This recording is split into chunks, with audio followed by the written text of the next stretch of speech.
नमस्कार दोस्तों। पहाड़ में है ठंड लेकिन सियासी तापमान लगातार पहाड़ों का बढ़ रहा है। इसकी तीसरी किश्त में मैं आपको कुछ चटपटी खबरें और कुछ गंभीर विश्लेषण करने जा रहा हूं। देखिए, पहाड़ तो छोड़िए, लखनऊ और दिल्ली तक में सर्दी का भोकाल बना हुआ है। सुबह इतनी धुंध होती है कि जब आप घर से ऑफिस के लिए निकलते हैं तो कई बार 1 गज की दूरी में भी कुछ नहीं दिखाई देता है। पहाड़ों में तो निश्चित ही इससे ज़्यादा ठंड हो रही होगी, लेकिन वहाँ का सियासी तापमान लगातार गर्म होता जा रहा है।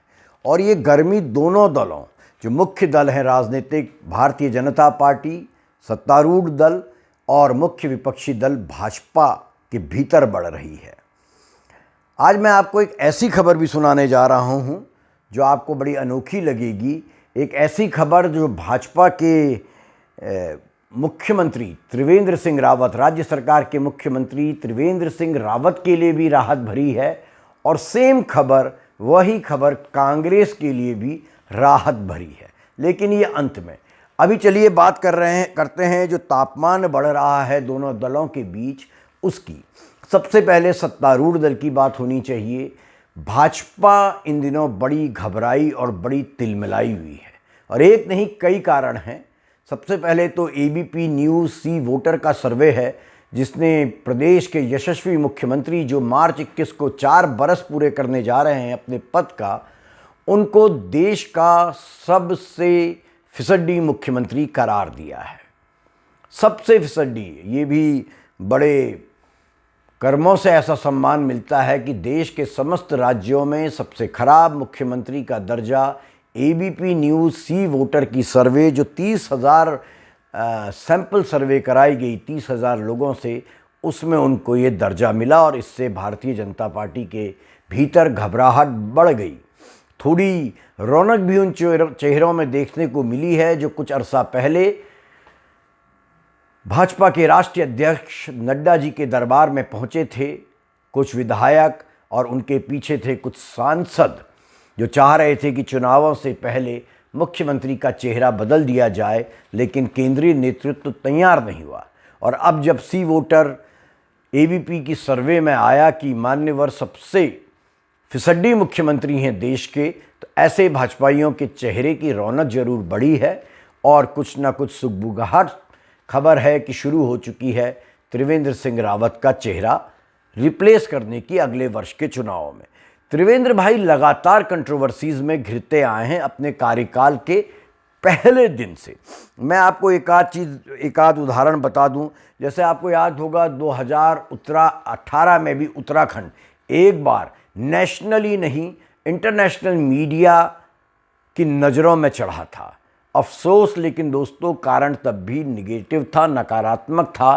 कारण था उत्तरकाशी की एक शिक्षिका उत्तरा बहुगुणा जी और माननीय मुख्यमंत्री उत्तराखंड त्रिवेंद्र सिंह रावत के बीच का संवाद, जो मुख्यमंत्री के जनता दरबार में हुआ था।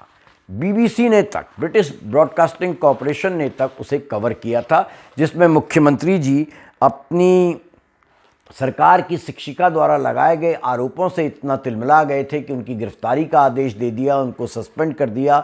उत्तरा बहुगुणा जी गिरफ्तार भी हुई थी और उसके बाद बड़ा बवाल मचा था।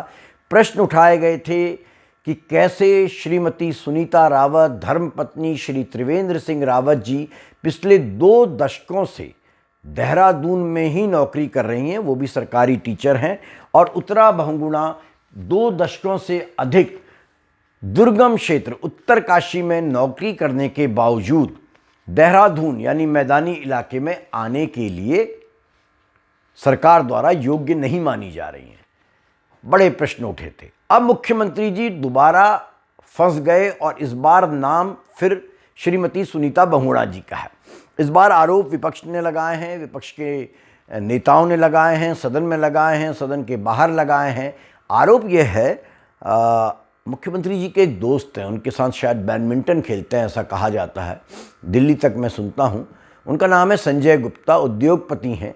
उन्होंने और मुख्यमंत्री जी की पत्नी श्रीमती सुनीता रावत जी ने मिलकर सूर्याधार लेक के पास ज़मीन खरीदी है। अब साहब ज़मीन खरीदी, अपने पैसों से खरीदी, इसमें किसी को क्या परेशानी?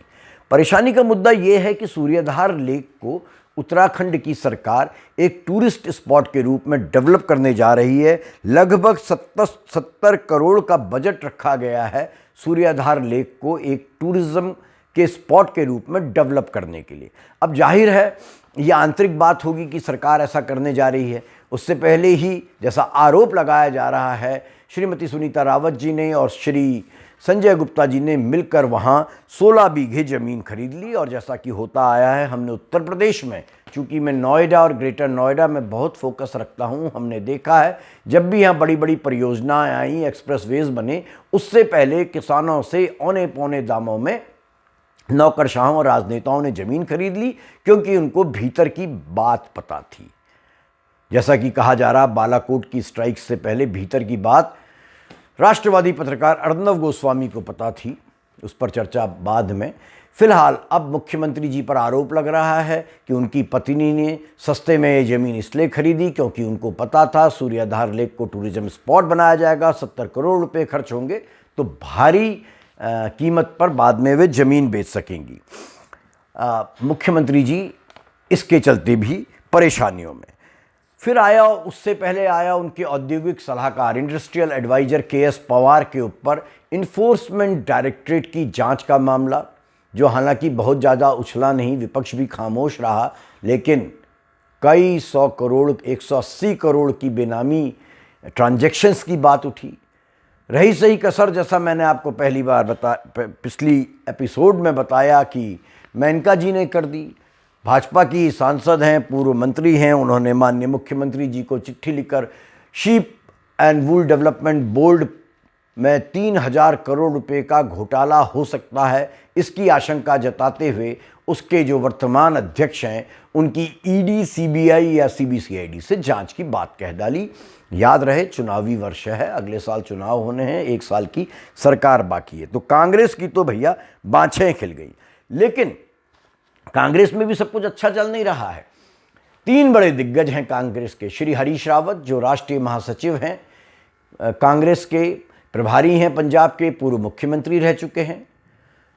उत्तराखंड में नेता विपक्षी दल इंदिरा हृदयेश जी, जो कि 1974 से MLC बनती आ रही हैं, अभी भी मुख्यमंत्री की रेस में शामिल हैं। और कांग्रेस के प्रदेश अध्यक्ष प्रीतम सिंह जी, जो कभी रावत जी के मीत हुआ करते थे, आजकल वो उनके खांटी विरोधी हो गए हैं। रावत जी ने अनाउंस कर दिया है कि चेहरा तय करिए 2022 के CM इलेक्शन का, सामूहिक नेतृत्व से इस बार काम नहीं चलेगा, क्योंकि सामने जो विरोधी हैं वो स्वयं प्रधानमंत्री नरेंद्र मोदी और उनकी करिश्माई छवि है। अब रावत जी का कहना बड़ा स्पष्ट है, या तो मुझे नेता घोषित करो, क्योंकि सबसे बड़े जनाधार वाले नेता तो हमारे हरदा ही हैं, इसमें किसी को शक नहीं। प्रीतम सिंह चकराता तक सीमित हैं, इंदिरा जी हल्द्वानी तक सीमित हैं। तो हरीश रावत मजबूरी अपने आप को बनाना चाह रहे हैं कांग्रेस के लिए, नई कोई पौध तैयार नहीं है, क्योंकि कहा जाता है कि बड़े वृक्ष के नीचे हमेशा बोनसाई पैदा होते हैं। राजनीति में तो हमेशा यही होता है, कोई भी बड़ा राजनेता किसी को बोनसाई तक तो बना देता है, पूरा उगने की कोशिश करे तो काट देता है। अब इस लड़ाई में जब ये नेता कौन की लड़ाई चल ही रही थी और शिष्टाचार भरी बातचीत के माहौल में चल रही थी, तर्क वितर्क हो रहे थे, तभी इसमें कूद पड़े एक पूर्व विधायक, जिनको कभी हमारे अखबार ने उत्तराखंड का राजा भैया कहकर पुकारा था। ये पूर्व विधायक हैं श्री रंजीत सिंह रावत, सल्ट क्षेत्र से विधायक रह चुके हैं, चुनाव हार चुके हैं। जब हरीश रावत जी की सरकार थी तो इनको सुपर मुख्यमंत्री का दर्जा हासिल था।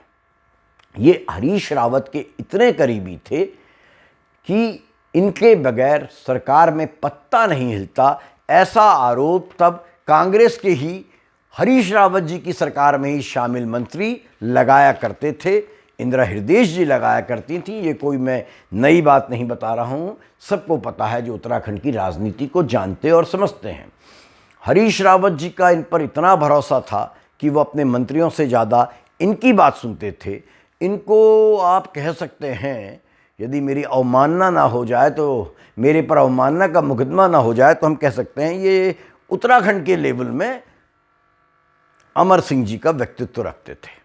अब बाकी बातें आप समझ जाइए, अमर सिंह जी, स्वर्गीय अमर सिंह जी का व्यक्तित्व कैसा, राजनीतिक व्यक्तित्व कैसा था। बहरहाल चुनाव हमारे हरदा हार गए 2 सीटों से, कांग्रेस में हो गई फूट। मौका देखकर रंजीत रावत जी खिसक लिए और वो हरीश रावत जी से उन्होंने दूरी बना ली। मैं यहाँ आपको बता दूँ, रावत जी के बड़े ही कई शुभचिंतक रावत जी को उस दौर में सलाह दिया करते थे कि साहब दिल्ली तक खबर है, रंजीत रावत जी नाजायज़ फ़ायदा उठा रहे हैं अपने पद का।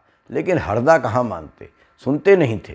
बहुत दबाव में, पता नहीं भला कौन व्यक्ति था, कौन सलाहकार था, जिसके दबाव में उन्होंने एक बार रंजीत रावत जी को का जो कार्यालय था मुख्यमंत्री कार्यालय के बगल में, उसको हटा दिया और संकेत दिया कि अब ये डाउन हो गए।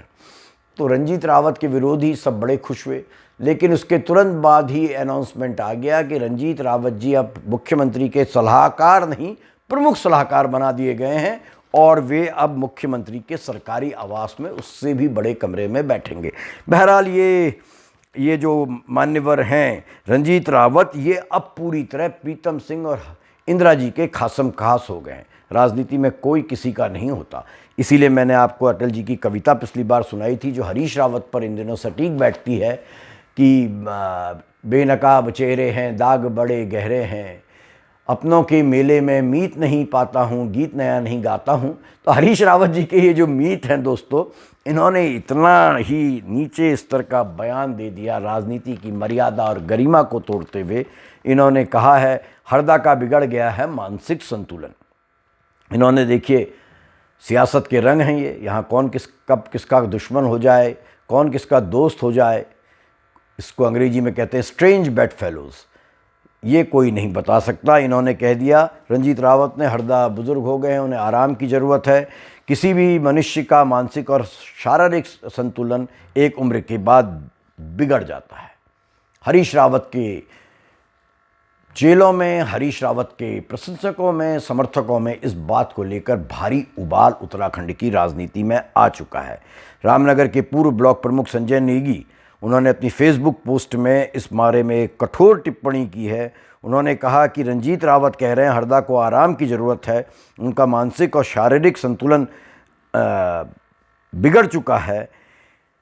संजय कहते हैं कि रंजीत रावत भूल गए हैं कि हरदा की वजह से वे कहां से कहां आ पहुंचे। हद हो गई नेताजी, आप इतने निचले स्तर तक गिर जाएंगे ये हमने कभी सोचा ना था। एक ऐसे नेता के लिए आप मानसिक संतुलन बिगड़ने की बात कह रहे हो जिसने अपनी ज़िंदगी बाल्यकाल से समाज सेवा और जन समस्याओं के लिए गुजार दी और आप जैसे कई नेताओं को पनपा दिया। जिस व्यक्ति ने आपको ताकत सौंपी और आप पर भरोसा कर अपनी ज़िंदगी का सब इन्वेस्टमेंट आपके ऊपर कर दिया, उसको आप अच्छा सिला दे रहे हैं। जाहिर बात है, दुर्भाग्यपूर्ण बात है कि हरीश रावत जैसे सक्रिय नेता जो आज भी एक दिन बागेश्वर में सरयू किनारे अनशन करते नज़र आते हैं कुल्ली बेगार आंदोलन की याद में, तो अगले दिन श्रीनगर में राजनीति करते नज़र आते हैं। उसके अगले दिन मसूरी में पर्यटकों से बातचीत करते। उनको एक ऐसे व्यक्ति, एक पूर्व विधायक रंजीत रावत सलाह दे रहे हैं, मानसिक और शारीरिक संतुलन बिगड़ने की बात कह रहे हैं, जिनको सरकार जाने के बाद किसी ने कहीं नहीं देखा। वो सल्ट में सुना, एक बड़ा सा रिजॉर्ट अपना बना रहे थे, ऐसा मैंने सुना है। गलत है तो उनसे माफ़ी। बहरहाल अब मैं आपको अच्छी खबर सुना देता हूं, जो कांग्रेस के लिए भी अच्छी खबर है और भाजपा के लिए। कांग्रेस के पूर्व मुख्यमंत्री हरीश रावत जी जगह जगह कह रहे हैं कि मैं गंगा मैया से पूजा करके आया हूं, मैं सरयू किनारे पूजा करके आया हूं कि पूजा करके आया हूं कि त्रिवेंद्र सिंह रावत जी को 2022 तक मुख्यमंत्री बना रहने दे भाजपा आला कमान। ये वो व्यंग में कह रहे हैं। उनका कहना है अगर त्रिवेंद्र सिंह रावत जी बने रहे मुख्यमंत्री तो कांग्रेस की राह आसान हो जाएगी, कांग्रेस को वॉकओवर मिल जाएगा। ये इशारों में कह रहे हैं, बार बार कह रहे हैं, आपने सुना होगा। तो मैं आपको बता दूं, हरदा मैं आपको बता दूं, त्रिवेंद्र सिंह रावत जी आपके लिए बड़ी ही राहत बड़ी भरी खबर है कि जब आपको सबसे फीसदी मुख्यमंत्री एक सर्वे ने साबित कर दिया और आप पर नाना प्रकार के आरोप लगे और भाजपा में सक्रियता बढ़ी आपके विरोधियों की कि आपको हटाया जाए और नया चेहरा लाया जाए, तो उसमें सबसे दमदार चेहरा जो सामने आया, केंद्रीय शिक्षा मंत्री एचआरडी मंत्री डॉक्टर निशंक का, मेरे पास के बहुत ही भीतरी सूत्रों के द्वारा ये खबर है कि निशंक जी ने साफ मना कर दिया कि मुझे उत्तराखंड वापस नहीं जाना है। इसका एक कारण है दोस्तों, अभी हफ्ता भर पहले या 4-5 दिन पहले डॉक्टर निशंक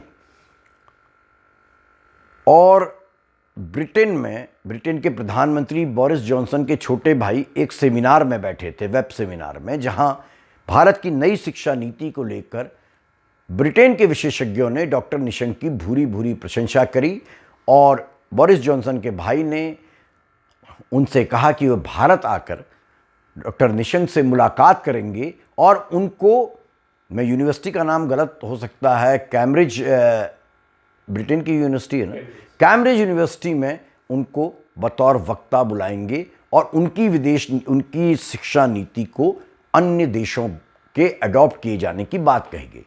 तो तय है भला निशंक जी उत्तराखंड की राजनीति में अब क्यों इंटरेस्ट रखेंगे ऐसे समय में, जब नई शिक्षा नीति 2020 में आई, उसके बाद डॉक्टर निशंक का ग्राफ कहाँ से कहाँ पहुँच गया।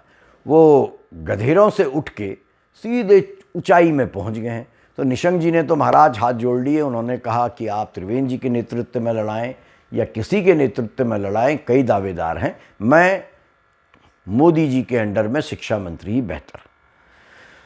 तो हरदा के लिए भी अच्छी खबर, कांग्रेस के लिए भी अच्छी खबर, त्रिवेंद्र सिंह रावत के लिए भी अच्छी खबर है। अब 2022 में क्या नतीजे आते हैं और किसके लिए खबर आगे जाकर और अच्छी होती है, ये अलग बात है। फिलहाल कल या परसों आपसे फिर कुछ चटपटी खबरों के साथ मुलाकात होगी, राजनीतिक खबरों के साथ। तब तक के लिए आपसे विदा। नमस्कार दोस्तों।